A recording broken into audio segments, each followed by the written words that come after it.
રાજકોટ જિલ્લા પંચાયત ખાતે કારોબારી સમિતિની બેઠક યોજાઈ, જેમાં કારોબારી સમિતિએ બજેટ 2024-25 મંજૂર કર્યા છે। સામાન્ય રીતે જિલ્લા પંચાયત સ્વ ભંડોળની રકમ 18 કરોડ રૂપિયાની અમારી પાસે હતી। એમાંથી 7.22 કરોડ રૂપિયા જિલ્લાના વિકાસ માટે કે દરેક સદસ્યોને 22 લાખ રૂપિયાની ગ્રાન્ટ આપી કે એમને સૂચનો પ્રમાણે કામ કરવા માટે ફાળવેલા છે।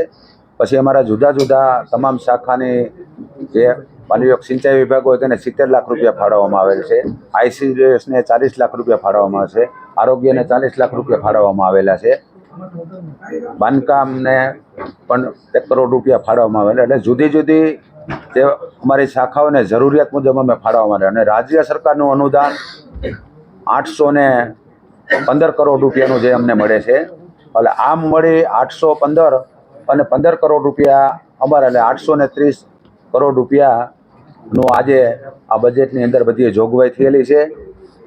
સ્વભંડોળનું બજેટ અમારું 18.5 કરોડ રૂપિયાનું છે, પણ 10% અમે અનામત રાખ્યું હોય કે જ્યારે કોઈ એવી આકસ્મિક કે આફતને જરૂરિયાત વાપરવાની જરૂરિયાત પડે ત્યારે આ અમે 2 કરોડ રૂપિયાનું અનામત રાખ્યું હોય, અને બાકીનું અમે 16 કરોડ રૂપિયાનું 16.5 કરોડ રૂપિયાનું જે જુદી જુદી શાખાઓને જરૂરિયાત મુજબ જે એને ખર્ચ કરવા માટેનું, સામાન્ય રીતે અનુદાન જે રાજ્ય સરકાર આપતી હોય પણ એને નિભાવણી અમારી ઓફિસ બિલ્ડિંગો છે, વાહનો છે, બધાના જે એને નિભાવણી માટે અને અમુક આકસ્મિક કામો કરવા માટેની જે ફંડ ફાળવતા હોય એવું અમે 16.5 કરોડ રૂપિયાનું બજેટ આજે બધી શાખાઓને ફાળવ્યું છે।